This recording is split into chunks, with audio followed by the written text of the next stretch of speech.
Yo, what's up, everybody? It's your boy, Tamel Pittman, proud owner of Uppercuts Barbershop. And I'm Lonnie Horn, proud owner of World Class Faders Barbershop. And you are watching another episode of For the Culture podcast with the United Barbers Club. We're out here at the Midwest Trade Show in Chi-Town. Yes. I didn't learn about the Windy City part, but I did find out about the icy cold part.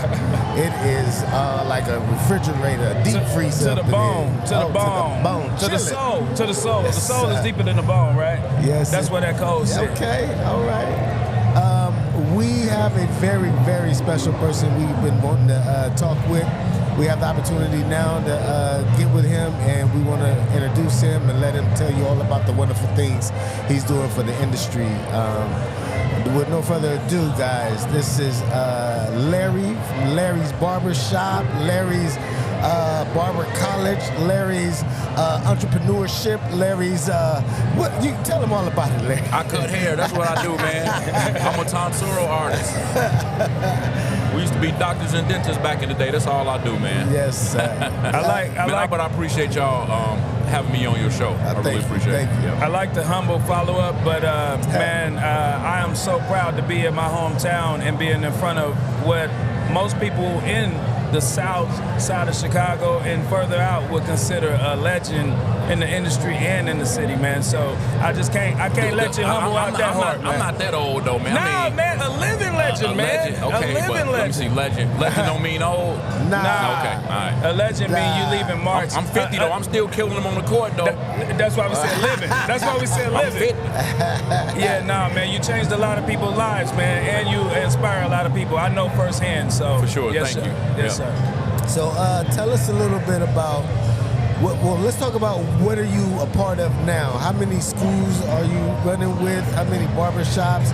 And some things that maybe a lot of people don't know. So how about I start here, and then y'all can ask me some questions based off that, all right? So my parents decided they wanted to build a house out in the suburb, right? And, of course, it wasn't a lot of people that look like me out there, but I'm very stylish, you know? So I went to Walgreens, bought a pair of clippers, man, when I was 13 years old for like $19.99. And I always tell people the rest is history. So I started cutting hair in the suburb of Matson, Illinois. I ended up having a barbershop inside of my basement with another chair in there. So me and my boy was cutting hair in my house when I was a teenager. I told my parents at 17, I'm like, man, this is what I want to do. So they let me go to barber school when I was a senior in high school. So I had a half a day. I would get out at 12 o'clock. I would drive to school. I went to McCoy Barber College. It used to be on 79th and Clyde. And then I opened up my first barbershop when I was 19. And I had the first black barbershop in Matson, Illinois. Let's go. Yeah. Did you have any barber role models I did. that sparked that for you? So I know how to draw, right? Anybody know anything about barbering? Barbering is an art and it's a science. Yes. So I have very, very good penmanship. Like I can take a piece of construction paper and write straight across it, like, Gotcha. right? And I know how to draw really well.